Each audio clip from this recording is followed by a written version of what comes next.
Meus irmãos, nós vamos abrir a palavra de Deus na carta aos Romanos, capítulo 8. Dando sequência a nossa série de mensagens sobre avivamento bíblico, usando esses 3 capítulos tão importantes dessa que é uma das cartas mais conhecidas do Novo Testamento.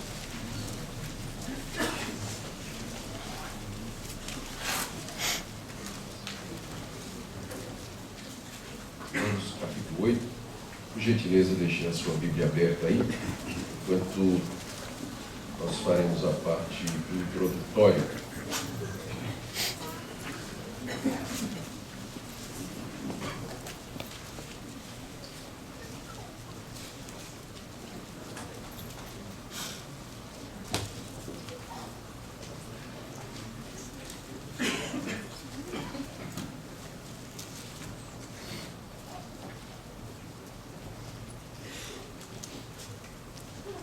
Nós estamos falando esse fim de semana sobre o avivamento bíblico, e nós fizemos uma distinção entre avivamento como sendo a manifestação da vida de Cristo, na vida do crente diariamente, mediante a união do crente com Cristo na sua morte e ressurreição, e aquilo que é conhecido como encontros de avivamento, grandes cruzadas ou eventos, geralmente atraem grandes multidões e muitas pessoas interessadas nas manifestações sobrenaturais. Fizemos também a distinção entre esse avivamento bíblico, diário, constante na vida do crente, e os grandes avivamentos históricos, que foram intervenções de Deus no passado e também no presente, em momentos de crise da sua igreja, em locais como os Estados Unidos, Inglaterra, Escócia, Irlanda, África do Sul, China, Coreia, tantos lugares. Nós temos notícias de como Deus, de maneira soberana e poderosa, veio visitar a sua igreja, avivar a sua igreja, ou reavivar é outro termo que se usa, fazendo com que ela saísse da irrelevância para se tornar uma força poderosa na terra. Esses avivamentos históricos, eles estão documentados em muitos livros. Eu recomendo a obra de Martin Lloyd-Jones a respeito do avivamento. São 2 volumes, onde você pode ler acerca de muitos desses avivamentos espirituais. Na verdade, eu não vim falar a respeito desse tipo de avivamento, essa intervenção histórica, mas desse avivamento diário, constante, que Deus deseja que nós experimentemos e que nada mais é do que a vida cristã normal. Uma vida que consiste, em primeiro lugar, de uma vitória constante sobre o poder do pecado. É o que nós vimos em Romanos 6. Deus nos oferece uma vida onde nós somos libertos do domínio do pecado, da escravidão do pecado, e podemos servir a Deus em novidade de vida. E também o avivamento consiste em vivermos pela graça, não mais debaixo da lei que condena, que exige, que nos manda, coloca debaixo da justa ira de Deus e pronuncia a nossa sentença de condenação, naquilo que Paulo chama no capítulo 7 de a lei do pecado e da morte. Então, em linhas gerais, o avivamento que nós queremos nada mais é do que a manifestação da vida do Cristo ressurreto em nós. E isso só é possível mediante a mortificação do pecado e a consciência de que nós andamos pela graça e não debaixo da lei. Paulo trata dessas 2 questões nos capítulos 6 e 7, que nós já vimos ontem à noite e hoje pela manhã. E hoje nós veremos no capítulo 8 mais um terceiro componente do chamado avivamento bíblico, que é a ação do Espírito Santo na vida do crente, fazendo com que estas coisas se tornem realidade. É o Espírito de Deus quem nos capacita a experimentar esse avivamento diário, esse despertamento, essa manifestação da vida do Senhor Jesus em nós. Então, para isso, quero pedir que você abra sua Bíblia no capítulo 8 de Romanos.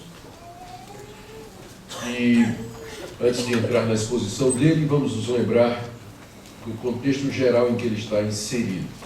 Paulo escreveu a carta aos Romanos com o objetivo de expor o Evangelho que ele prega, e ao fazer isso, com o propósito de angariar o apoio missionário da igreja, ele fala do Evangelho respondendo algumas questões que os judeus com certeza levantariam contra ele. Nos capítulos de 1 a 3, ele fala da perdição de toda a raça humana, dos gentios os que nunca ouviram a palavra de Deus, mas têm a revelação da natureza e da consciência, dos judeus que receberam a lei, não guardam, e de todos. No capítulo 3, onde tem a famosa frase, todos pecaram e carecem da glória de Deus. A partir do capítulo 3 até o 5, ele fala de como Deus justifica tanto os judeus quanto os gentios mediante a fé, pela graça, mediante a fé em Jesus Cristo. E não há exceção, porque todos pecaram, sendo justificados gratuitamente pela fé, mediante o sangue de Cristo, que Deus propôs como propiciatório. Ele dá o exemplo de Abraão, no capítulo 4, pai da fé da nação judaica, como Abraão foi justificado pela fé, também fala do exemplo de Davi. E no capítulo 5 ele fala das bênçãos derivadas da justificação e estabelece aquele famoso paralelo entre Adão e Cristo, Cristo sendo o segundo Adão, sendo o último Adão ou o segundo homem. Da mesma forma como Adão é o cabeça de uma raça, Cristo também é cabeça de outra raça, da nova humanidade, que Deus está redimindo e reunindo debaixo de Cristo, que é o primeiro entre muitos. E com base nessa união com Cristo, então, é que nós experimentamos o que vem em seguida, capítulos 6 a 8, onde Paulo trata da santificação, da libertação do pecado. Essa união com Cristo não somente nos livra da culpa do pecado, mas também do poder do pecado, nos liberta da lei, da sua condenação e nos introduz a um novo princípio de vida, que é a vida no Espírito, que é o que ele trata no capítulo 8. Então, é aqui que nós estamos. E eu espero que, no mínimo, a exposição desses 3 capítulos lhe desperte a vontade de estudar a carta toda, que é, sem dúvida, uma carta maravilhosa, onde o Evangelho é exposto de uma maneira muito clara. Romanos 8, então, trata dessa vida no Espírito, em contraste com aquilo que nós lemos no capítulo 7, a experiência de agonia, fracasso e derrota. O capítulo 7 é talvez um dos capítulos mais apropriados para descrever a corrupção do coração humano e a sua impotência para resolver o seu estado espiritual diante de Deus. O ser humano, debaixo da lei de Deus, o domínio da lei, ele sabe a vontade de Deus, numa certa medida, pela graça comum, almeja, deseja, quer, mas não consegue obedecer o que Deus determina, criando aquele grito no final do capítulo 7, desventurado homem que sou, quem me livrará do corpo dessa morte? É nesse contexto, então, que Paulo introduz a pessoa e a obra de Cristo, descrevendo as operações e atividades do Espírito Santo, daquele que está em Cristo Jesus, que é o assunto desse capítulo. Ao falar da ação do Espírito Santo, naquele que foi justificado pela fé, que está unido a Cristo, Paulo faz isso fazendo um contraste entre a vida na carne, que é a mesma coisa da vida debaixo da lei, que é a vida no mundo, do não regenerado, e a vida no Espírito, que é a vida do justificado, daquele que foi aceito por Deus e perdoado. E o resultado de cada uma desses modos de vida. A vida na carne, ela leva à morte. A vida no Espírito, ela traz vida. E, portanto, Paulo agrupa a humanidade nessas duas categorias. Ou vivemos na carne, debaixo da lei, prisioneiros do pecado, condenados e destinados à morte, ou nós vivemos no Espírito, na liberdade que Ele nos dá, na vitória sobre o pecado e frutificando para Deus e finalmente obtendo a vida eterna. Às vezes, olhando de fora, nós não sabemos quem está na carne ou no Espírito, porque pecadores não regenerados, eles ainda têm uma semente de religião. Eles oram, eles cantam, eles contribuem, eles vêm à igreja, mas nunca foram regenerados. E às vezes alguém que de fato foi regenerado, ele já saiu dessa vida debaixo da lei e do domínio do pecado, às vezes ele tem uma recaída. Nós vimos que isso não significa perfeição e pode acontecer que um verdadeiro crente tropece. Então, assim, olhando à primeira vista, numa primeira análise, não dá para dizer de cara quem é quem. Mas como disse o Senhor Jesus, pelos frutos os conhecereis. o tempo acaba revelando a verdade que é da vida de cada um. E os frutos se mostram com clareza. Apenas uma questão de tempo.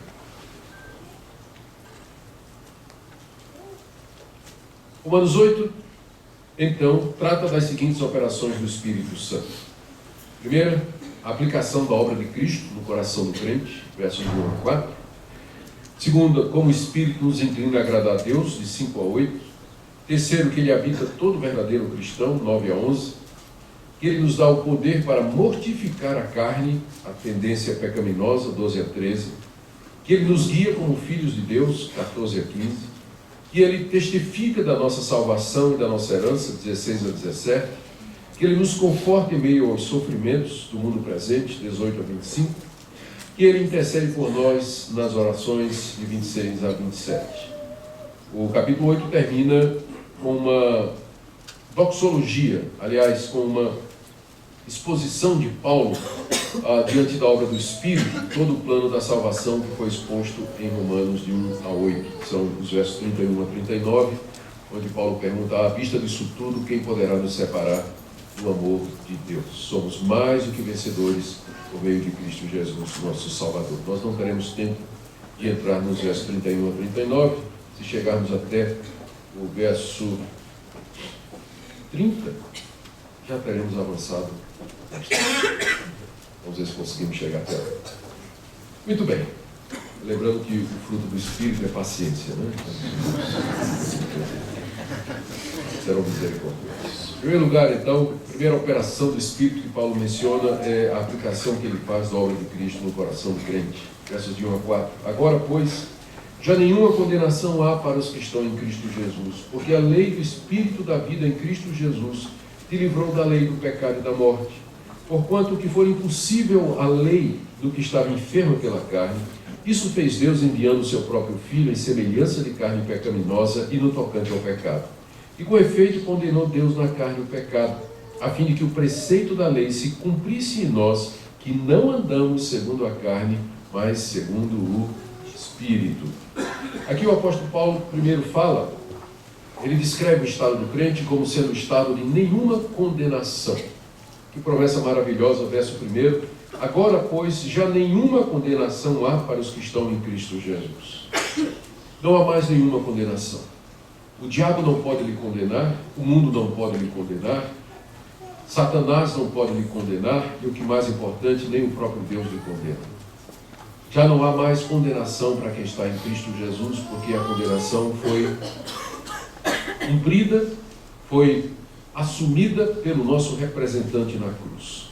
Quem está em Cristo, para quem está em Cristo, não há mais condenação. Ele é livre da condenação da lei, ele é livre da culpa do pecado, ele está sendo livre do poder do pecado e um dia será livre da presença do pecado. Não há mais condenação para quem está em Cristo Jesus.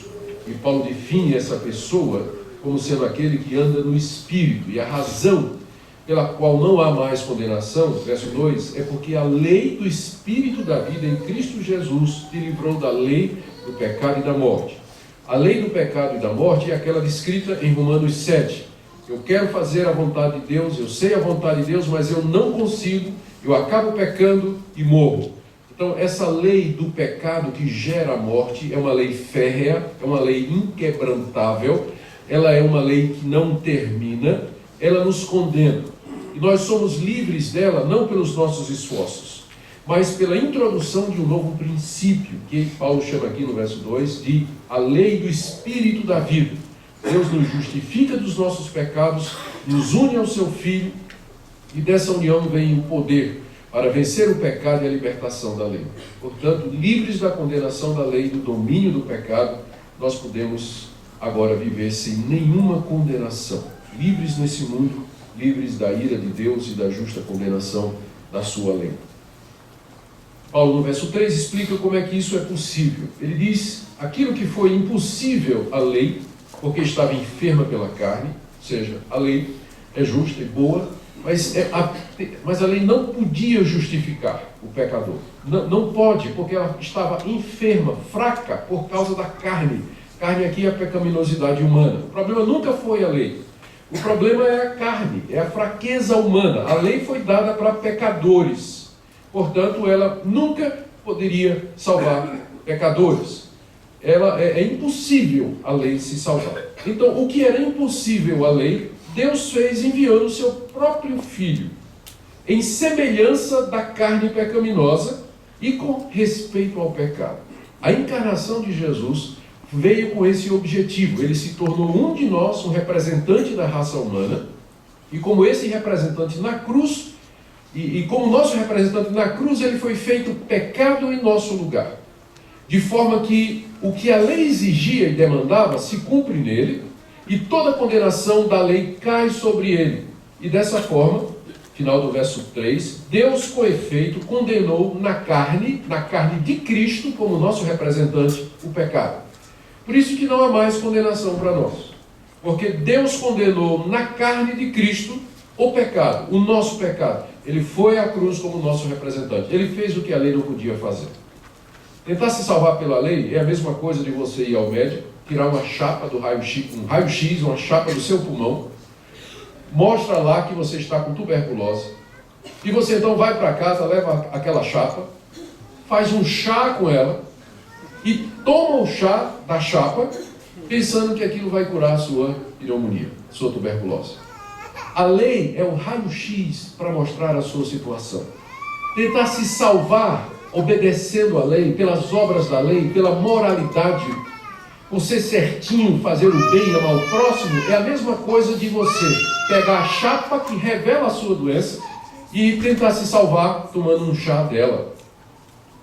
A lei não salva. Ela vem para dizer a você o seu estado de pecaminosidade, de perdição, de impotência e da necessidade que você tem de salvação. Por isso que na Bíblia está claro que a salvação do começo ao fim é obra de Deus, não do homem.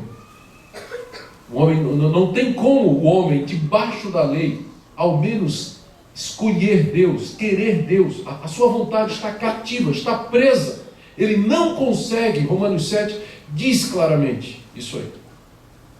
Ele não consegue nem escolher fazer o bem e as coisas de Deus, por causa da fraqueza da carne. E a lei vem para revelar isso. O Espírito de Deus, então, toma a obra de Cristo, aquilo que ele fez na cruz, a satisfação que ele deu a Deus com relação à lei, e faz com que o preceito da lei se cumpra em nós. Verso 4. Deus fez tudo isso a fim de que o preceito da lei, as demandas da lei, as exigências da lei, a condenação da lei, se cumprisse em nós. Então, quando a gente fala que nós não estamos mais debaixo da lei, nós não estamos dizendo que não há lei para o cristão. O que nós estamos dizendo é que os preceitos dela e as demandas dela já foram cumpridas em nosso favor pelo nosso representante. E o Espírito Santo é quem aplica isso em nós. Como ele diz em seguida no verso 4, não é? O preceito da lei se cumpre nos que andam não segundo a carne, porque a carne não pode cumprir os preceitos da lei, mas segundo o Espírito. Os que andam no Espírito. Quem são os que andam no Espírito? São os que foram justificados, perdoados, aceitos por Deus. Foram transformados pelo seu poder. Então, viver no Espírito é a mesma coisa de ser justificado, de ter sido regenerado, ter nascido de novo. Então, nestes o preceito da lei se cumpre. Aqui é preciso fazer uma ressalva que eu não fiz, deveria ter feito na última mensagem, quando o apóstolo Paulo ensina que nós não estamos debaixo da lei, ele não está dizendo que o crente vive sem lei. Só que a lei não é mais para o crente um motivo de condenação ou instrumento da condenação. Há uma frase também atribuída a Lutero, que ele diz que a lei nos leva a Cristo para a justificação e Cristo nos manda de volta à lei para a santificação. Da seguinte maneira, eu sou salvo pela graça de Cristo e pergunto a Cristo: o que faço para te agradar? Porque me salvastes merecidamente, pela graça e pela misericórdia. O que faço para agradar-te? Resposta de Cristo: não terás outros deuses diante de mim, não farás para ti imagem de escultura, honra teu pai e tua mãe, não adulterarás, não furtarás, não mentirás, não dirás falso testemunho, não cobiçarás. Então a lei para o crente não é mais caminho de salvação. Nunca foi, mas é norma de gratidão. Como é que eu faço para agradar a Deus? É fácil. Obedeça o que Ele diz na sua palavra. Você mostra a sua gratidão cumprindo a lei. Ela não é mais. Você não está mais debaixo dela como caminho de salvação. Mas você agora a usa ou você a segue como caminho de gratidão. É desta forma que o preceito da lei se cumpre em nós. Que não andamos segundo a carne, mas segundo o Espírito de Deus. É isso que Paulo diz que a lei faz em nós. Segunda coisa que ele fala a respeito da vida no Espírito, está aí do verso 5 até o verso 8. O Espírito de Deus nos inclina a agradar a Deus. Os que se inclinam para a carne cogitam das coisas da carne, mas os que se inclinam para o Espírito, das coisas do Espírito. Porque o pendor da carne dá para a morte, mas do Espírito para a vida e paz. Por isso o pendor da carne é inimizade contra Deus, pois não está sujeito à lei de Deus, nem mesmo pode estar. Portanto, os que estão na carne não podem agradar a Deus. Aqui Paulo faz um contraste entre estar na carne e estar no Espírito. Estar na carne aqui é estar debaixo da lei, estar no mundo, é estar debaixo do domínio do pecado, é estar perdido, não ser regenerado, estar caminhando para a morte. Estar no Espírito é estar em Cristo, é estar salvo, perdoado, justificado e aceito por Deus. Paulo aqui contrasta carne e espírito das seguintes maneiras. Primeiro, no que estas coisas levam as pessoas a cogitar. Verso 5. Os que se inclinam para a carne cogitam das coisas da carne, mas os que se inclinam para o Espírito, das coisas do Espírito. Cogitar significa pensar, meditar, refletir. Quem é da carne, pensa nas coisas da carne. A sua cogitação é voltada para as coisas desse mundo, e parecem coisas legítimas às vezes. Só trabalho, diversão, lazer, coisas boas, casamento. Carne aqui é a existência humana, material, em contraste com as coisas de Deus. Então, os que são da carne só pensam nessas coisas. Mas os que são do Espírito, eles cogitam das coisas do Espírito. Eles pensam a respeito de Deus, pensam a respeito de Cristo, pensam a respeito da vida eterna, têm desejo de conhecer a Deus, têm vontade de orar. Quem está na carne não cogita de nenhuma dessas coisas, embora possa parecer uma pessoa religiosa às vezes. E aliás, isso é um bom teste. Quais são as suas cogitações durante a semana? O que é que ocupa o seu coração e a sua mente? Do que é que você pensa? O que é que ocupa a sua imaginação? O que é que envolve o seu coração e desperta as suas emoções mais profundas? Quem é da carne vai pensar nas coisas da carne, mas quem é do Espírito vai cogitar das coisas do Espírito. O Espírito Santo leva o pecador regenerado a pensar nas coisas de Deus, a ter deleite na palavra de Deus, a gostar de orar, a buscar a face de Deus. Se alguém não tem o Espírito, ele não vai fazer isso. Ele não consegue, a cogitação dele sempre vai ser no nível da existência humana, aqui, material. Não vai passar disso. Por isso que sem o Espírito de Deus não tem como ser salvo. Ele nos leva a cogitar das coisas celestes, das coisas divinas, das coisas do alto, das coisas do mundo vindouro, das coisas de Deus. Segunda comparação é a tendência. Verso 5. Os que se inclinam, verso 6. O pendor da carne dá para a morte, mas do Espírito para a vida e paz. O pendor é o fruto, é o resultado, a consequência. O pendor da carne dá para a morte. Carne, mais uma vez, a existência humana, fragilizada pelo pecado. O pendor dela, a tendência dela, vai ser sempre a morte. Porque ela vai prender, a vida na carne, ela reduz a existência do pecador às coisas desse mundo. E esquece de Deus. A pessoa vive como se Deus não existisse, embora alguns professem acreditar nele. E o resultado é morte, porque só pode haver vida em união com Cristo. Então, o pendor da carne, o resultado da vida da carne é morte. Mas, em contraste, o pendor do Espírito dá para a vida e paz. Quem anda no Espírito, aqui nesse mundo, ele já vai experimentar a vida, um pouco da vida futura, do mundo vindouro que Deus está preparando, e da paz que Deus prometeu aos que são seus. O Espírito produz isso.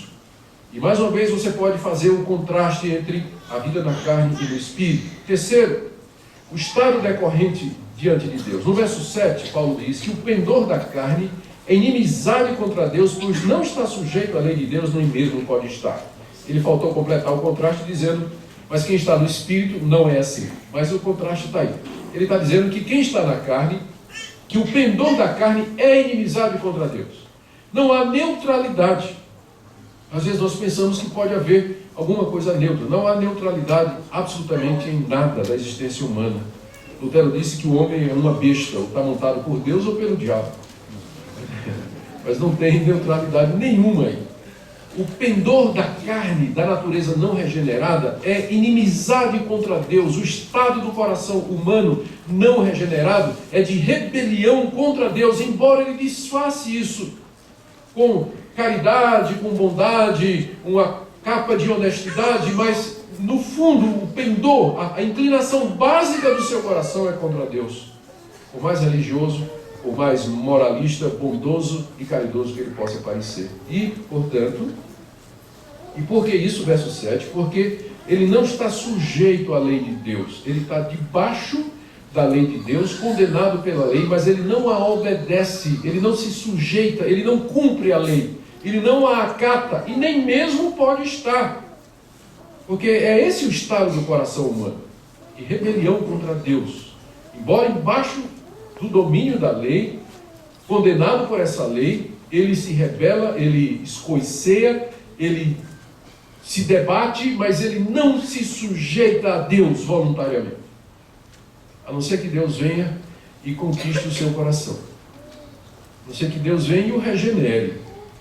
E mude a inclinação do seu coração. Aí sim, mas enquanto não houver a graça irresistível operando no seu coração, o pecador escorceia, a coisas contra a lei de Deus, se debate como um peixe apanhado no anzol, e briga e esperneia, feito uma criança rebelde, mas ele não se sujeita à lei de Deus. É claro que esses movimentos espirituais às vezes são disfarçados com a capa de moralidade, como eu disse, de religião, pessoa pacata e tudo, mas é isso, é um vulcão que está no centro da sua alma. A carne não pode se sujeitar à lei de Deus, a não ser que Deus a sujeite pela lei do Espírito Divino. E por último, no verso 8, os que estão na carne, portanto, não podem agradar a Deus. Não podem. Não há nada na natureza humana que por si só possa agradar a Deus, porque toda ela foi corrompida pelo pecado. Todas as nossas faculdades, a intenção, a vontade, a decisão, a memória, a consciência, tudo que nós somos, alma barra espírito, corpo, tudo foi afetado, manchado e contaminado pelo pecado.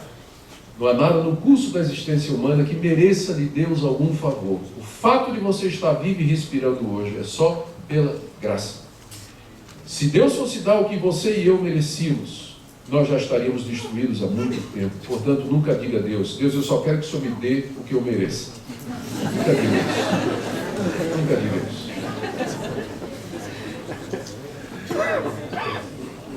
O maior castigo que Deus pode dar a um pecador é dizer para o pecador, seja feita a tua vontade. Não é isso? A gente às vezes fica numa briga para querer que Deus faça a nossa vontade, e às vezes, quando Deus entrega o pecador ao seu próprio coração, Deus diz, tudo bem, seja feito como você quer. Esse é o pior juízo que pode haver. Quando Deus nos entrega ao nosso próprio coração, quando nos entrega a nossa própria vontade. Porque os que estão na carne não podem agradar a Deus. Não podem. Ele não pode crer, ele não pode entender, ele não pode obedecer.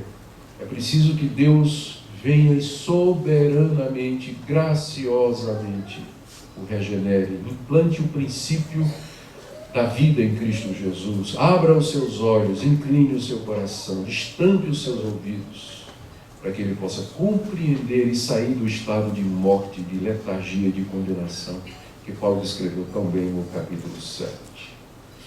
Então aqui está A obra do Espírito em contraste com a carne. O Espírito nos inclina, portanto, a viver para Deus, a cogitar das coisas de Deus, agradar a Deus, buscar as coisas dele.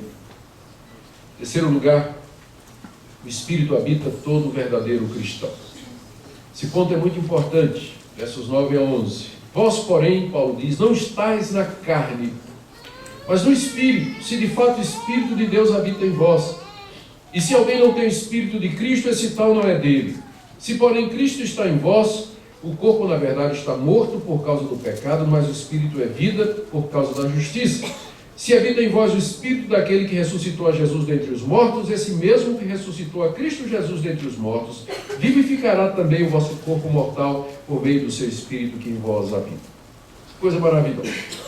Paulo aqui está nos ensinando a respeito da habitação do Espírito de Deus. Verso 9, ele faz o contraste com a situação dos que estão na carne, nos versos anteriores. Vós, porém, em contraste com os que estão na carne, que não podem agradar a Deus, vós, porém, não estáis na carne, mas no Espírito. Estar no Espírito é estar em Cristo, é ter sido regenerado, nascido de novo. Por quê? No verso 9. Se de fato o Espírito de Deus habita em vós, e se alguém não tem o Espírito de Cristo, esse tal não é dele. A marca do verdadeiro cristão é a presença do Espírito Santo nele. Se alguém não tem o Espírito de Cristo, esse não é de Cristo. Porque toda obra de Deus mediante Jesus, de regeneração, transformação, justificação, santificação, é feita pelo Espírito Santo. Portanto, sem o Espírito, ninguém, nem crente pode ser. É por isso que eu não creio em segunda bênção.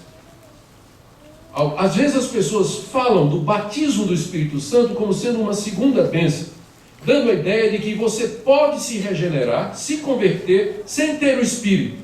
E você recebe o Espírito numa segunda experiência. Isso é totalmente contrário à Escritura. Se alguém não tem o Espírito de Cristo, nem de Cristo ele pode ser. Todo verdadeiro crente tem o Espírito Santo, porque é o Espírito quem aplica a obra de Cristo, é o Espírito quem o inclina para as coisas de Deus, que o leva a cogitar das coisas de Deus.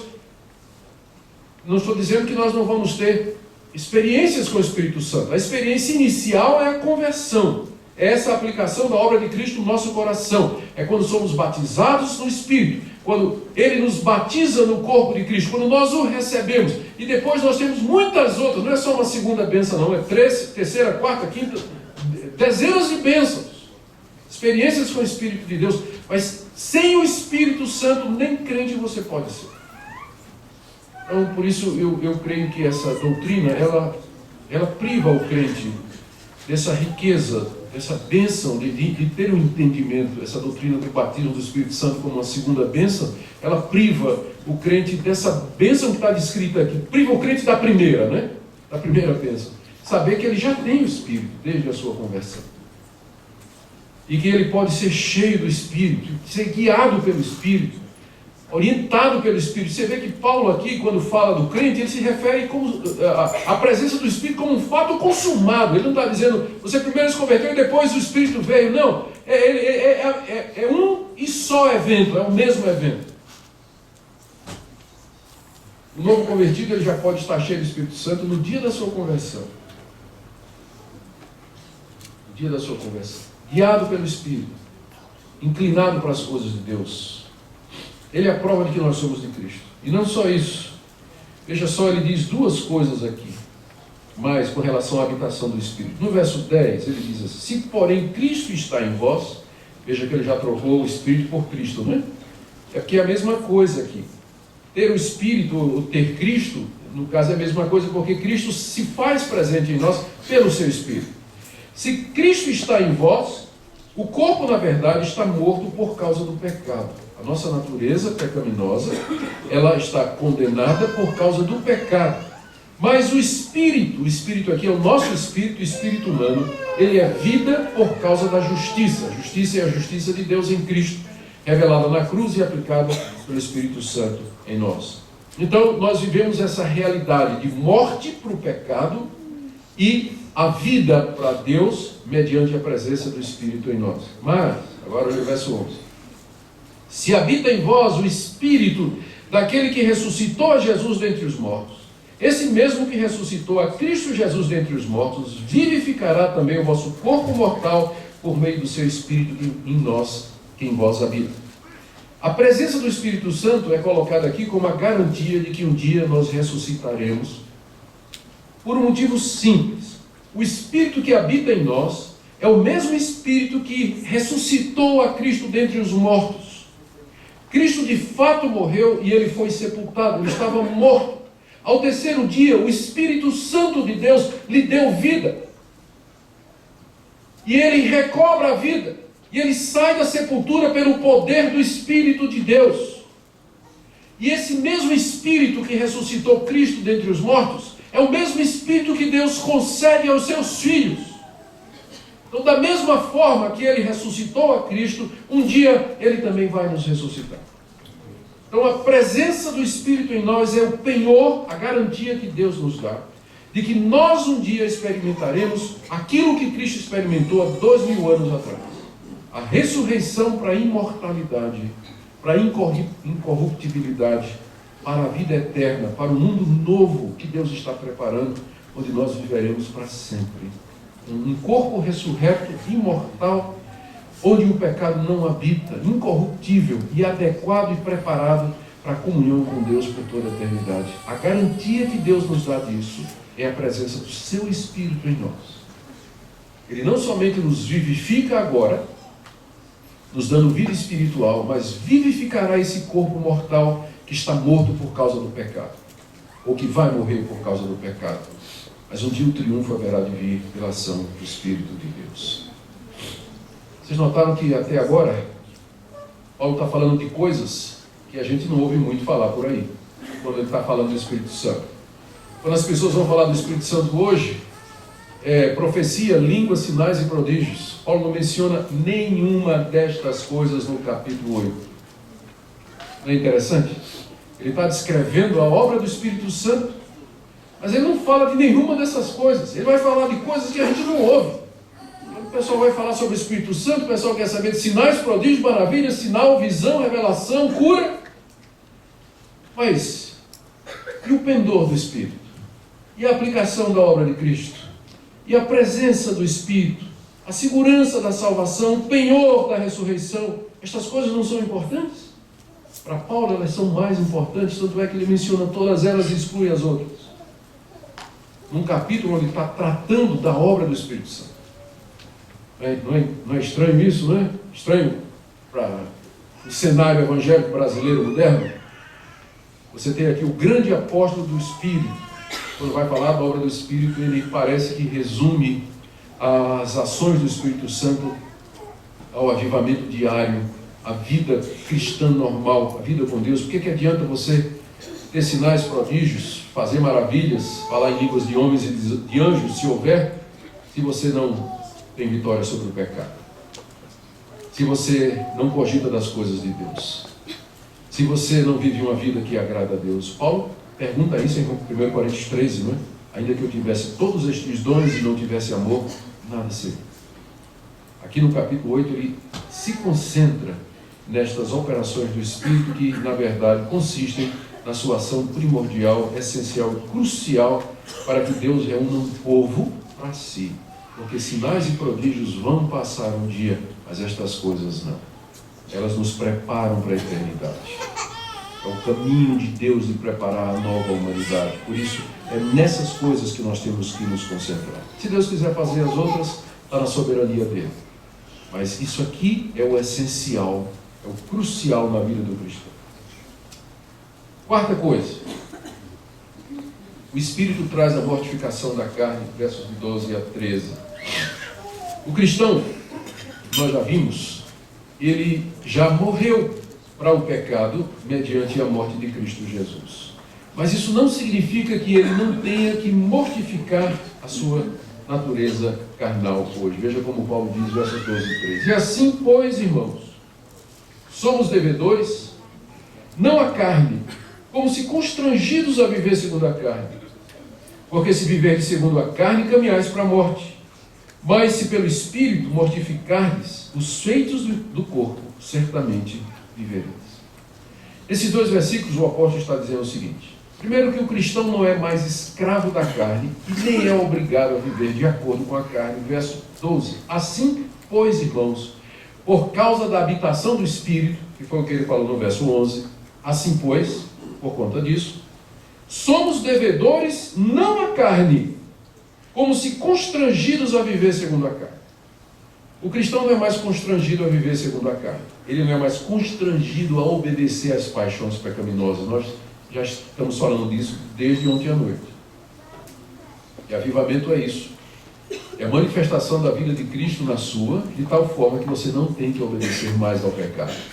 Paulo aqui já mudou o vocabulário. Capítulo 6 ele diz que nós não somos mais obrigados a obedecer ao pecado. E aqui ele diz: você não é mais obrigado a andar segundo a carne.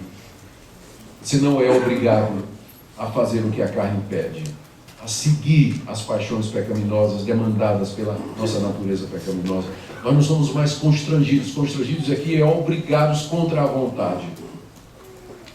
Você não pode, se você vier a pecar, você não pode dizer que você foi constrangido a isso pela sua natureza pecaminosa, porque Paulo está dizendo que nós não vivemos mais constrangidos a andar segundo a carne. Você pode não pecar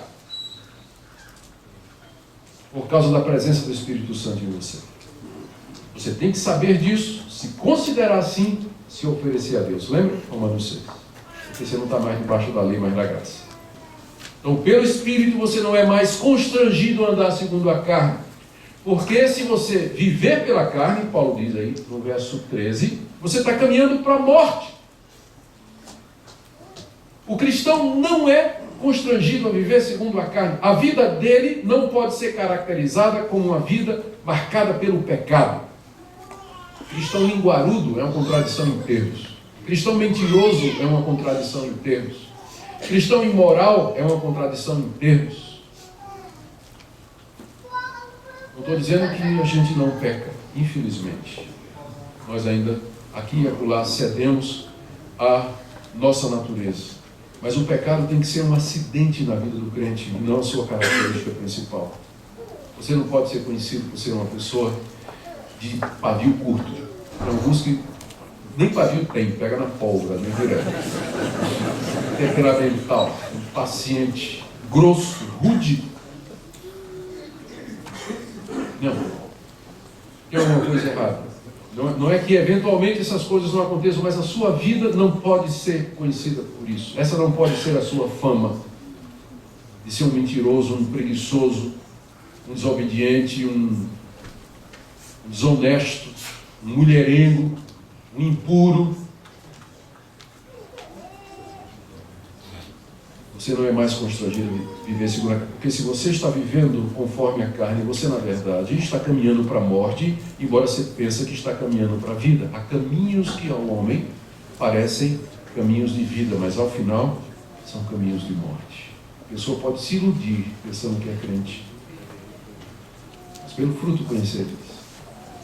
Se viverdes segundo a carne, caminhais para a morte. Mas, pelo contrário, se pelo Espírito que habita em nós mortificardes os feitos do corpo, certamente vivereis. Capítulo 6 nós aprendemos que nós já morremos para o pecado. Aqui no capítulo 8 nós aprendemos que o Espírito de Deus nos dá força para experimentar isso na realidade. É como se Deus dissesse: você já morreu para o pecado, agora pelo Espírito mortifique o pecado todo dia. Mortifique os feitos do corpo. Feitos do corpo aqui são os desejos pecaminosos de satisfazer as supostas necessidades do meu corpo. Por exemplo, as necessidades sexuais. Alguém já definiu o pecado como sendo você fazer antes do tempo, da forma errada e com a pessoa errada, aquilo que no tempo certo Deus lhe daria. O corpo clama por determinadas coisas. E se você esperar a pessoa certa, da maneira certa, no local certo, no ambiente certo, você então terá a satisfação plena, feliz, alegre, prazerosa dos desejos do corpo. Mas pecado é quando você se antecipa para satisfazer determinadas necessidades, algumas legítimas, fora do caminho de Deus, do tempo de Deus e com a pessoa errada. É isso que é pecado. quando você resolve satisfazer os feitos do corpo segundo você quer e segundo você deseja. São desejos legítimos, mas há uma forma de satisfazê-los. Há uma forma de satisfazê-los. Se pelo Espírito você mortificar os feitos do corpo, isso significa que você está caminhando para a vida. Significa que, de fato, você está unido a Cristo, o Espírito de Deus vive em você e você está caminhando para a vida eterna. O Espírito, então, nos capacita a viver na prática aquilo que Romanos 6 já nos ensinou como sendo uma realidade que tem que ser apropriada pela fé.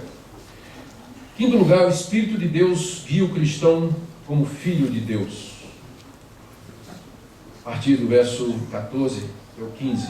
Pois todos os que são guiados pelo Espírito de Deus são filhos de Deus. Porque não recebestes o espírito de escravidão para viverdes outra vez atemorizados, mas recebeste o espírito de adoção, baseados no qual clamamos Abba Pai. Paulo aqui faz o contraste entre dois espíritos. O primeiro, que ele chama de espírito de escravidão. Espírito de escravidão é o espírito desse mundo. Pode ser que Paulo esteja se referindo a espíritos malignos, a demônios, ao próprio Satanás, porque na teologia de Paulo, a ação demoníaca está associada à carne, ao mundo e à lei. Então é tudo um conjunto só. O espírito de escravidão talvez seja, então, a ação maligna do diabo, que da mesma forma que reduziu Adão e Eva à escravidão lá no paraíso pelo pecado, não foi isso que o diabo fez? É isso que Deus diz?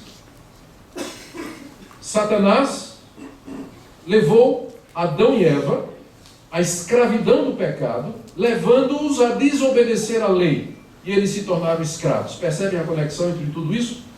Então, esse espírito de escravidão é o espírito que governa o mundo e que traz os homens à escravidão debaixo do pecado e da condenação da lei, por causa da transgressão. E ele produz medo, produz terror. Não recebestes, verso 15, o espírito de escravidão para viverdes outra vez atemorizados quando vocês estavam no mundo. Porque embora o mundo negue, mas quem não tem a Deus, quem não conhece a Deus, ele vive aterrorizado.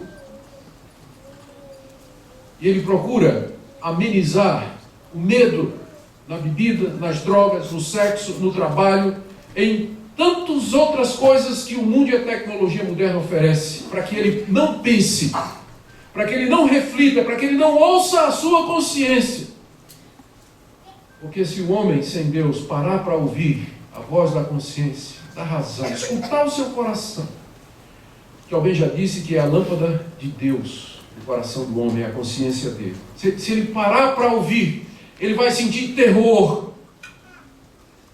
por causa daquilo que nós já falamos, porque ele sabe quem ele é num mundo dominado por um Deus bom, justo, reto, verdadeiro e santo.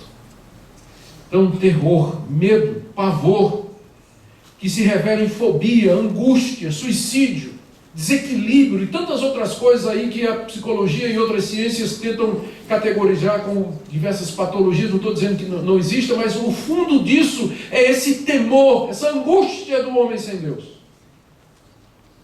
que ele somatiza de alguma forma e tenta abrandar em todo tipo de coisas que diminuam a sua angústia para que ele possa viver. Os que não conseguem se suicidam, ou então cometem atos brutais e tantas outras coisas que nós vemos aí, partem para a violência ou rebelião final, enfim. Mas vocês, diz Paulo, vocês não receberam o espírito de escravidão para viver atemorizados. Ao contrário, vocês receberam o espírito de adoção. Deus não é um motivo de terror para vocês, como é para os ímpios. Mas Deus é o Pai que adotou vocês. Vocês receberam o espírito de adoção, e é por isso que vocês se referem a Deus, não como aquele juiz que haverá de julgá-los e condená-los eternamente, mas como Abba, Pai, Paizinho, Paizinho. Isso que a palavra Abba significa no aramaico. É um termo de intimidade para se referir a Deus.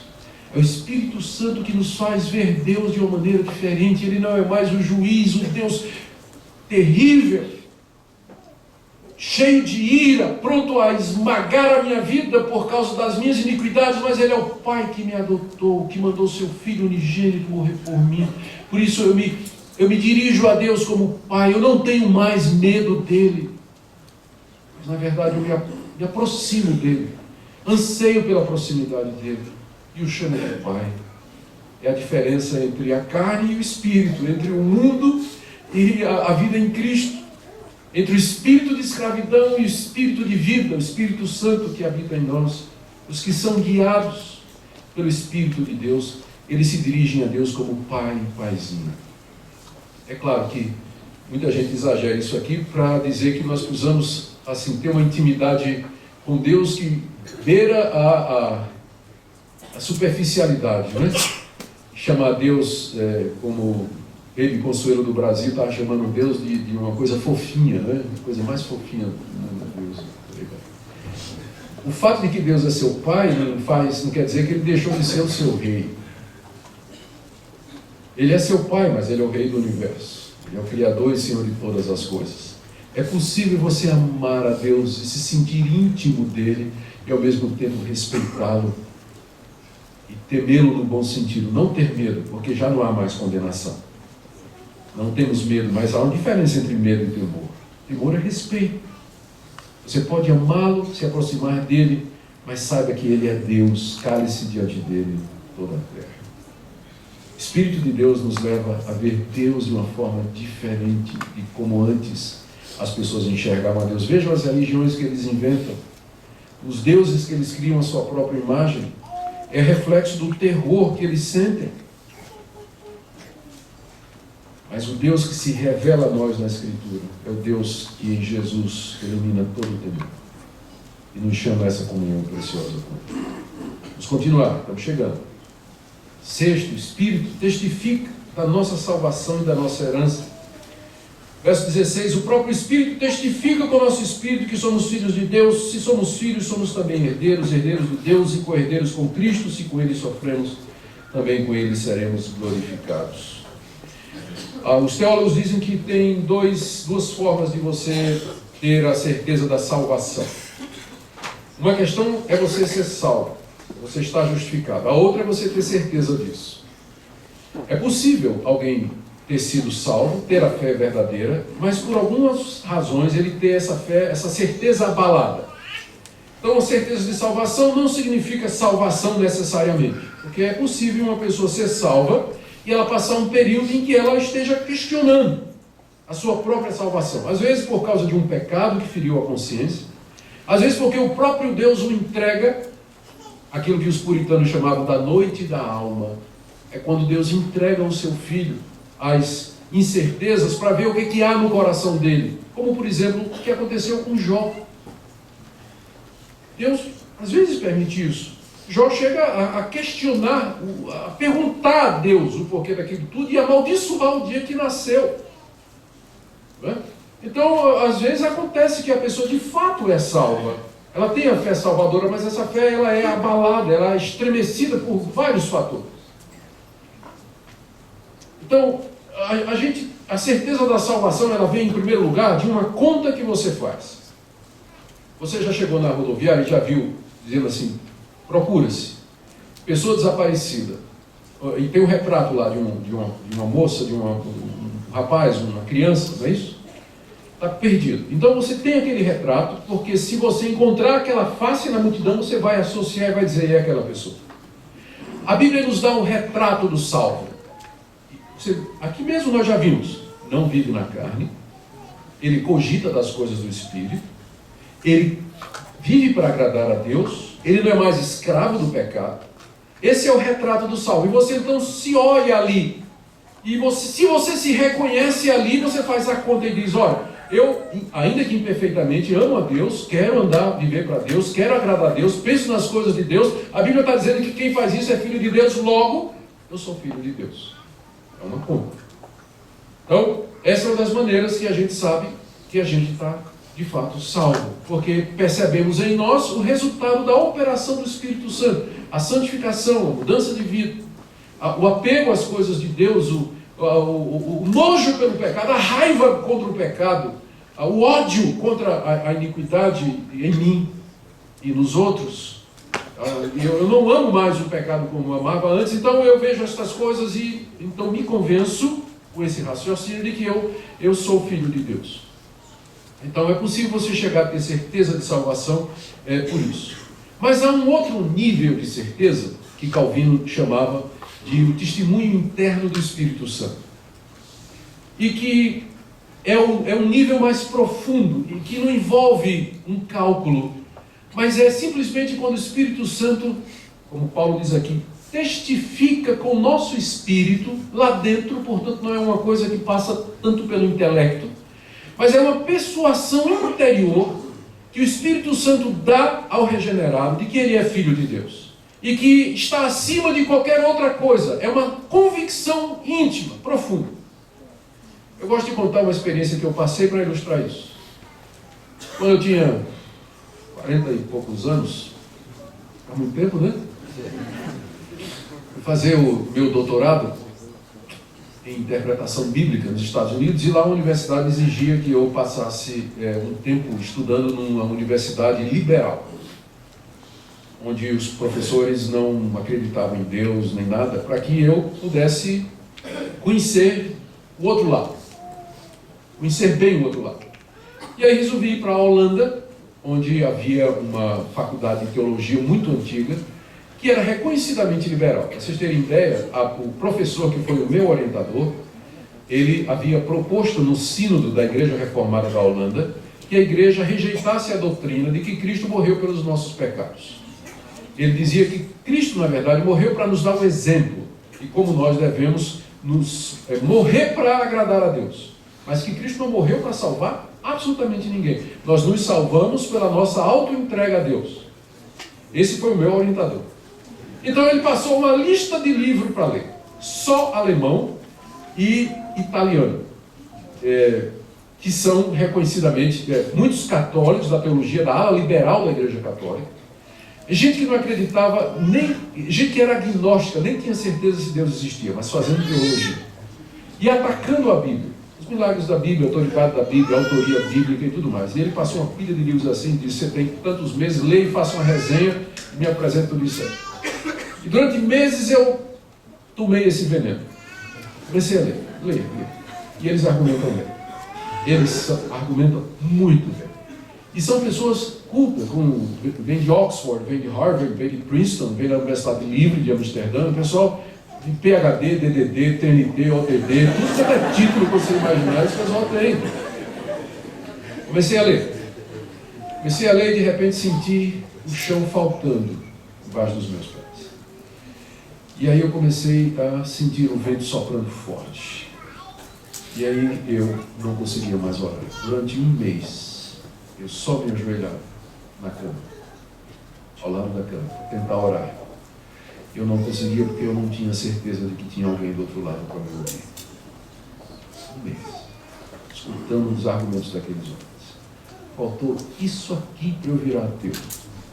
O que me guardou durante esse mês é que, de alguma forma, de alguma maneira, eu não consegui virar as costas para Deus. Lá dentro, não é que eu estava ouvindo uma voz, né?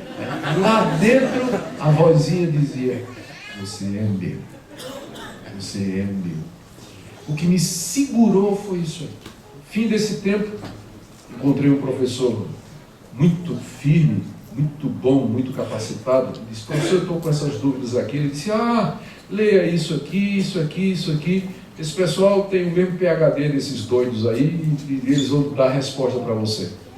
E depois de ler aqueles livros, a minha razão se satisfez intelectualmente com aquilo que o meu coração já sabia. Mas o que me segurou foi o testemunho eterno do Espírito Santo, testificando de que eu era filho de Deus. E é isso que segura a gente na hora da crise, da morte de um ente querido, da perda, do sofrimento, do desastre, da calamidade que nos vem, quando racionalmente nada parece fazer sentido, mas você sabe lá dentro que você é de Deus. E que mesmo que você não compreenda, Deus está no controle. E que no final a vontade dele é boa, perfeita e agradável. É isso que o Espírito Santo faz. Isso vale mais do que falar em tudo quanto é língua, não vale não? Eu acho. Essa certeza, né? Profunda, porque o crente que está seguro que ele é de Deus, ele é um leão, ele é destemido. Se Deus é por mim, quem será contra mim? Ele perde o temor humano. Está pronto a enfrentar tudo. Se ele tem essa certeza no seu coração de que ele é filho de Deus, de fato. E é isso que lhe dá a coragem e a bravura para sair ao mundo e proclamar esse evangelho. Queridos, próximo ponto aqui. Faltou acrescentar aqui uma coisa, que não só ele nos testifica que somos filhos de Deus, verso 17, mas que somos herdeiros de Deus. Porque se é filho e herdeiro, né? Quem vai herdar tudo que nós temos são os nossos filhos. Mesma coisa. Se nós somos filhos de Deus, somos herdeiros dele. E o mundo, portanto, um dia vai ser nosso. Se somos herdeiros de Deus, filhos de Deus, somos também herdeiros. Se com ele sofremos, também com ele seremos glorificados. Do verso 18 até o verso 25, em sétimo lugar, Paulo fala que o Espírito Santo nos conforta em meio aos sofrimentos presentes.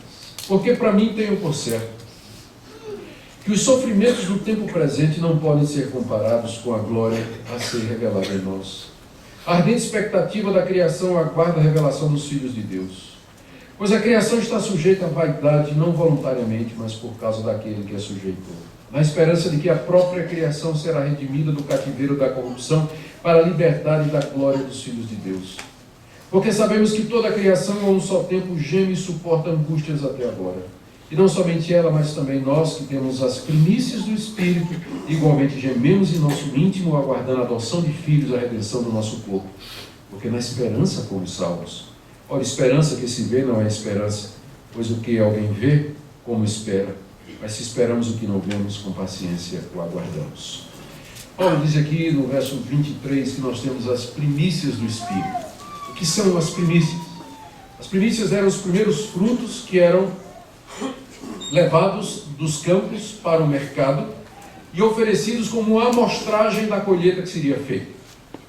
Então o fazendeiro lá, o agricultor que queria vender o produto do campo, tomava os primeiros frutos, ia lá na feira e dizia: está aqui, esses são os primeiros frutos da colheita que eu vou fazer até o fim do mês. E vendia por amostragem. Era uma amostragem daquilo que ele tinha para oferecer. Era chamada as primícias, os melhores frutos, os primeiros e melhores frutos. Paulo diz aqui que nós temos as primícias do Espírito. Deus tem um mundo que ele preparou, que Paulo se refere aqui a esse mundo como sendo a adoção de filhos, a redenção do corpo. Ele fala na esperança, ele fala no verso 18, a glória que vai ser revelada. Ele fala no verso 19, a revelação dos filhos de Deus. Ele fala no verso 21, da redenção do cativeiro, da corrupção para a liberdade da glória dos filhos de Deus. Ou seja, Paulo o tempo todo está falando a um mundo que está sendo preparado, onde a criação será liberta do cativeiro, onde os filhos de Deus experimentarão toda a glória de Deus e conhecerão a Deus e viverão com Deus em plenitude. E Deus já nos dá uma amostragem desse mundo. Esse é o ponto. As primícias do Espírito são os primeiros frutos que nós já experimentamos desse mundo vindouro. Amor, alegria, paz, santidade, comunhão com Deus, certeza. São coisas que o Espírito transmite ao coração do salvo aqui nesse mundo para ajudá-lo a esperar a chegada desse grande dia, que nós não sabemos quando acontecerá. Então Deus, para nos confortar e nos segurar aqui no meio desse mundo que é um vale de lágrimas, Ele nos dá as primícias do Espírito, ou seja, os primeiros frutos que o Espírito Santo produz. Amor, alegria, paz, bondade, santidade, gozo, felicidade, amor, comunhão com Deus. A gente experimenta ainda que numa porção pequena, limitada, mas já são sinais ou características da vida que Deus tem preparado para nós. Isso são as primícias do Espírito. E Deus nos dá para que nós possamos suportar a vida desse mundo. Olha como ele descreve aqui. Um mundo em agonia. Ele diz aqui no verso 18, tenho por certo que os sofrimentos do tempo presente. Sofrimentos do tempo presente. O tempo presente é em contraste ao tempo futuro. O tempo presente é o mundo, agora. É o agora. O já. onde nós estamos vivendo, e ele é marcado por sofrimentos. Ele diz no verso 20 que a criação está sujeita à vaidade. Vaidade aqui é a nulidade, a falta de propósito. Não voluntariamente, mas por causa daquele que a sujeitou. Quem é que sujeitou o mundo à nulidade e decretou o seu fim? Deus, quando disse: maldita é a terra por tua causa, Adão. E aí o mundo foi sujeito ao cativeiro da corrupção. Deus amaldiçoou a terra por causa do pecado do homem. Maldita é a terra por tua causa. E desde então o cosmos está debaixo dessa ordenação divina e se encaminha para o fim em convulsão, gemendo, como ele diz aí, no verso 21, lá no verso 22. Sabemos que toda a criação, a um só tempo, geme e suporta angústias até agora. Toda a criação, o cosmos, as realidades que são visíveis e invisíveis, gemem, suportam angústias até agora por causa do pecado do homem. Maldita é a terra por tua causa. E nós também, verso 22, e não somente a criação, mas também nós, que temos as primícias do Espírito, igualmente gememos em nosso íntimo. Não acredite quando os pregadores da teologia da prosperidade vão lhe dizer que porque você é crente, nenhum mal, sofrimento, calamidade, dor, tristeza vai bater na sua vida. É isso que a palavra de Deus diz. Nós estamos num mundo marcado pela dor, pelo sofrimento, em convulsão, um mundo que geme, e nós gememos também. Um mundo que sofre e nós com ele. Mas Deus, para que nós consigamos viver nesse mundo como filhos dele, nos deu as primícias do Espírito, para que nós, em esperança, aguardemos a chegada do novo mundo que está sendo criado por Deus. Como ele diz no verso 23, gememos em nosso íntimo, aguardando a adoção de filhos. Nós já fomos adotados, só que o mundo não sabe. O mundo olha para a gente e não vê que a gente é filho de Deus, mas vai ficar claro que nós somos filhos de Deus. A redenção do nosso corpo será o evento que marcará isso. O que é a redenção do corpo? A ressurreição de entre os mortos, quando o corpo será redimido do cativeiro da morte. E aí então o mundo saberá, o mundo verá. E aí será inaugurada essa nova realidade, a nova humanidade que Deus está preparando em Cristo Jesus. Ele explica no verso 24, porque na esperança nós somos salvos. Não é verdade? Nós somos salvos em esperança, irmãos. Deus nos faz promessas, mas elas não aconteceram ainda. Ele diz, o pecado vai ser um dia destruído, mas nós sentimos a força do pecado. Ele diz, o diabo será esmagado, mas nós sentimos a realidade da tentação. Ele diz, um dia vocês vão ressuscitar, mas nós ainda morremos. Em esperança, nós somos salvos. Nós experimentamos apenas um pouquinho daquilo que Deus prometeu pelo Espírito, que nos traz as primícias, a amostragem. E é por isso que nós vivemos pela fé e não por vista. Mas viver pela fé e não por vista, é preciso o Espírito, senão nós não aguentamos. Nós capitulamos debaixo da dor, do sofrimento, da dúvida, da angústia, do questionamento, da incredulidade, da violência. Onde está Deus? Nós perguntamos. Em esperança fomos salvos. Esperança, diz Paulo. Esperança que se vê não é esperança. Deus não está mostrando nada por enquanto. Parece às vezes até que ele está silencioso. A gente ora, não acontece nada, né? Esperança que se vê não é esperança. Somos salvos em esperança, não na realidade ainda. Pois o que alguém vê como espera. Mas, se esperamos o que não vemos, com paciência o aguardamos. É isso que descreve a vida do crente no mundo. É uma vida de paciência, de perseverança, pela fé. Ele está aguardando as promessas, a redenção do corpo, o novo céu e a nova terra, a ressurreição dos mortos. Enquanto isso, ele geme no íntimo, junto com a criação, dizendo, Deus, quando isso tudo vai terminar? Quando finalmente virá um novo céu e nova terra onde habita a justiça? Quem é que faz, então, com que nós vivamos nesse mundo dessa forma? Espírito Santo. Sem ele, você seria como os outros que não têm esperança, vivendo atemorizados. Por último, queridos,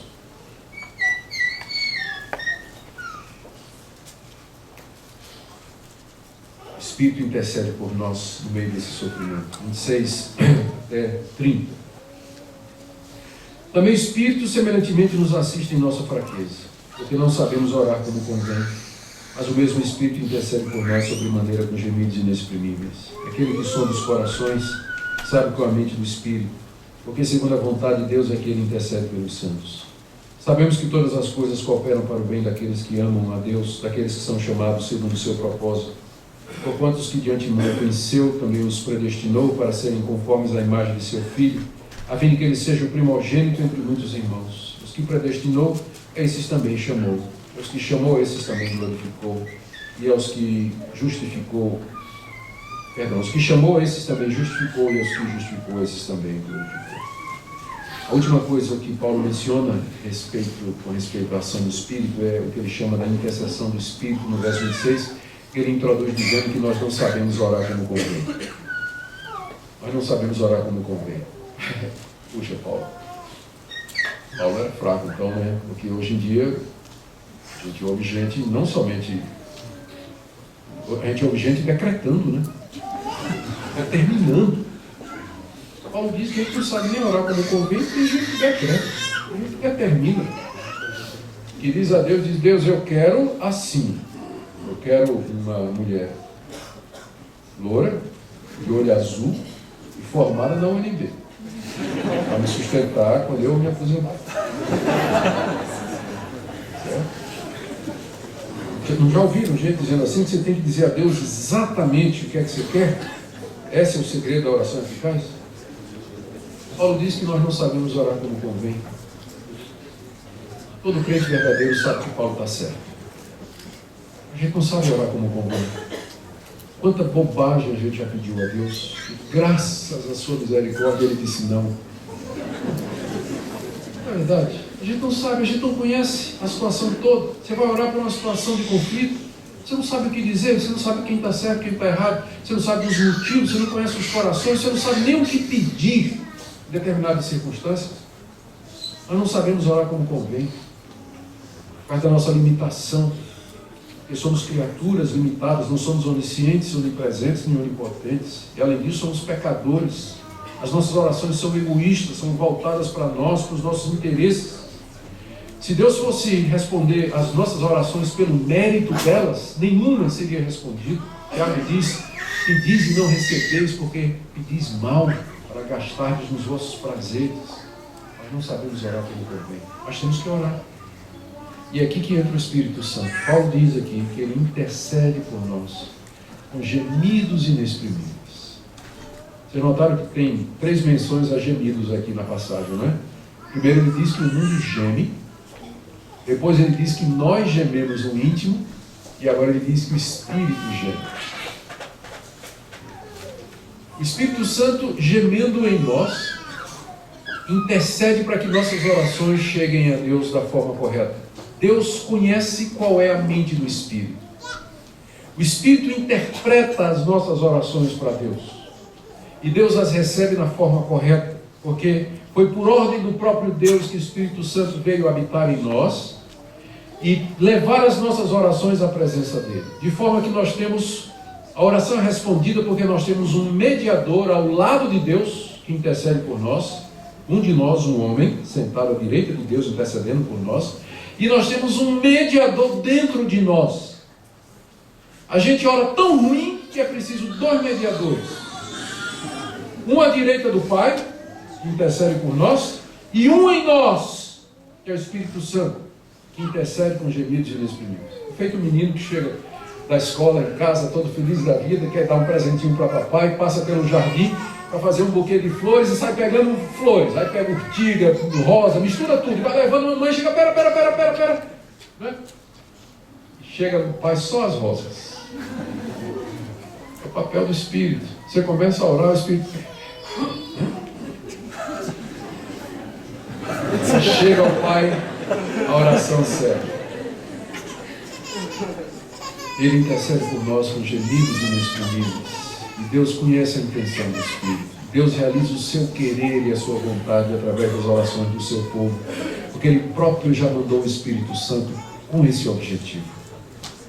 Então, se Deus te responde, e Ele responde, não é por seu mérito, mas é por causa da intercessão do Espírito e da intercessão do nosso sumo sacerdote à direita do Pai, que também intercede por nós.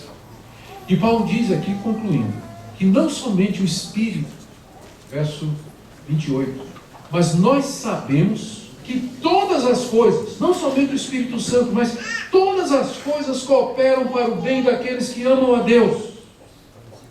Coisa maravilhosa. Não só o Espírito que Deus colocou em nós trabalha para o nosso bem, mas na verdade todas as coisas, tudo que acontece, tudo que existe concorre juntamente para o bem daqueles que amam a Deus. Bem aqui, entenda, não é a sua saúde, sua riqueza, sua prosperidade, sua estabilidade, sua aposentadoria. Bem aqui é o que Paulo vem descrevendo desde o início e que ele, em seguida, explica mais uma vez.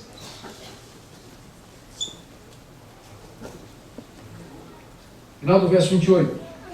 Sabemos que todas as coisas cooperam para o bem daqueles que amam a Deus. Quem são estes que amam a Deus? Aqueles que são chamados segundo o seu propósito. E quem são estes? Ele explica. Porque os que de antemão conheceu desde a eternidade, quando não havia feito bem ou mal, nada, também os predestinou para serem conformes à imagem do seu Filho, a fim de que ele seja o primogênito entre muitos irmãos. Eis aqui o bem. O bem aqui é que nós sejamos a imagem, conformes à imagem do seu Filho. É esse o bem maior da vida. Sermos mais e mais semelhantes a Jesus. Porque Ele é o primogênito entre muitos irmãos. Ele é o irmão mais velho da nova humanidade. Ele é o cabeça dessa nova humanidade. O propósito de Deus, então, quando nos dá o Espírito, e não só com a cessão do Espírito, mas também Ele faz com que todas as coisas contribuam para esse fim. Para que você, que foi conhecido por Deus antes da fundação do mundo, amado por Deus, predestinado por Deus e chamado por Deus, você seja igual a Jesus. É esse o bem maior dessa vida. E todas as coisas cooperam para esse bem. A enfermidade, a dor, o sofrimento, a alegria, os inimigos, os críticos, a velhice, o Espírito em nós. Tudo contribui para esse bem, esse propósito que Deus está realizando no mundo, que é a construção dessa nova humanidade encabeçada por Jesus, que já ressuscitou. O primeiro já foi, que é Ele. E nós estamos aguardando a nossa vez. E o Espírito é o penhor disso, garantia disso. Todas as coisas contribuem para esse propósito de Deus, de que Ele tenha esse povo encabeçado pelo seu Filho, e que sejam semelhantes ao seu Filho. Porque Ele vai realizar isso, com a segurança que Paulo diz aqui, no verso 30. Ele termina com essa nota de segurança. E aos que predestinou, a esses também chamou. E aos que chamou, a esses também justificou. E aos que justificou, a esses também, você esperaria, glorificará. Mas Paulo fala no passado, porque isso aqui é chamado o passado profético. Paulo tem tanta certeza de que vai acontecer, que ele já fala no passado como sendo um fato consumado. Aos que chamou, ele já glorificou também. Porque é certo que vai acontecer. Então, para Deus é um fato consumado. E essa cadeia aqui, conheceu, predestinou, chamou, justificou e glorificou. Ela é a segurança que nós temos de que aquele que começou a boa obra em nós haverá de completá-la até o dia de Cristo Jesus. Aqueles que Deus conheceu, não no sentido de presciência, mas de conhecer no sentido de amar, e Ele soberanamente escolheu. A esses Ele predestinou para fazerem parte do seu povo. No tempo certo, Ele chamou pelo Espírito Santo, pela pregação do Evangelho, justificou dos seus pecados e lhes deu o seu Espírito. E finalmente haverá de glorificá-los na ressurreição dos mortos e viveremos com Ele para todos sempre. Fiquei tão emocionado aqui que eu nem disparei o slide, né? Tá aí. Propósito de Deus que sejamos conformes à imagem de Cristo Jesus. E termino.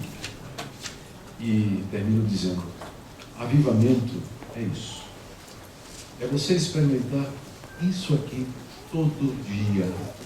Quando nós falamos em avivamento bíblico, eu sei que as pessoas têm em mente grandes eventos, sinais e prodígios, coisas maravilhosas. Deus pode fazer isso. Não estou dizendo que Ele não pode. Ele pode. Ele é Deus, Ele faz o que Ele quer. Mas o que a Bíblia nos oferece como sendo isso, avivamento, e que também chama de a vida cristã normal, é você experimentar diariamente, constantemente, no meio das angústias, do sofrimento e dos gemidos desse mundo, aquilo que Paulo chama das primícias do Espírito, a vida do Cristo ressurreto, que se expressa em vitória sobre o pecado, libertação da lei, andar no Espírito, subjugar a carne, ser guiado por Deus, ouvir a voz de Deus: você é meu filho, certeza de salvação, saber que suas orações são intermediadas e saber que tudo contribui para o seu bem e que Deus está no controle de tudo e que você nesse mundo vive em esperança pela fé, aguardando o dia da redenção. É isso que é a vida cristã, e esse é o tipo de cristianismo que eu sei que Deus deseja que nós vivamos, e que é esse o tipo de cristianismo que está fazendo tanta falta no Brasil, onde só se ouve pregação de prosperidade, sinais, prodígios, imediatismo, pragmatismo e outras necessidades até válidas, mas secundárias. Quando isso aqui é que é o cerne realmente da redenção e do Evangelho de Jesus. E eu espero que nessa noite Deus tenha falado ao seu coração. Eu quero lhe dizer que sempre há esperança para começar. Deus que planejou tudo isso, Ele nunca é apanhado de surpresa. E os seus recursos são ilimitados. Nenhum pecador arrependido e que verdadeiramente reconhece a sua necessidade e que se chega a Deus será lançado fora. Que nessa noite você possa vir a Ele, não importa quantos anos está na igreja, há quanto tempo você se descrente, há quanto tempo você tem contato com o Evangelho, mas se hoje à noite Deus falou ao seu coração, então não hesite em chegar-se a Ele hoje e de joelhos, quebrantado, humilde e com as mãos estendidas para receber, dizer: Senhor, eis-me aqui, pecador perdido, reconhecido da minha miséria e da minha necessidade, suplicando o teu favor e a tua misericórdia. Me faz conhecer essa vida, me faz conhecer a plenitude do teu Espírito e essa vida que o Senhor prometeu aos que te amam. Que assim seja na glória. Amém.